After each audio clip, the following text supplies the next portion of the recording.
सांगलीतील वारणाली परिसरात घरफोडी करणाऱ्या सराईत गुन्हेगारांच्या टोळीला जेरबंद करण्यात पोलिसांना यश आले। टोळीतील तिघांना अटक केली असून त्यांच्याकडून 3,30,000चा मुद्देमाल जप्त केलाय।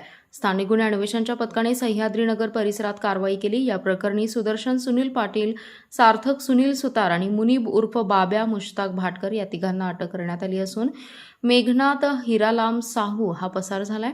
पोलिसांकडून जप्त करण्यात आलेल्या दागिन्यांमध्ये डोरले, ब्रेसलेट, चैन, वेढण आणि झुबे आदी दागिन्यांचा समावेश आहे। जिल्ह्यातील घरफोडी करणाऱ्यांवर कारवाई करण्याच्या सूचना पोलीस अधीक्षक तुषार दोशी यांनी दिले होते।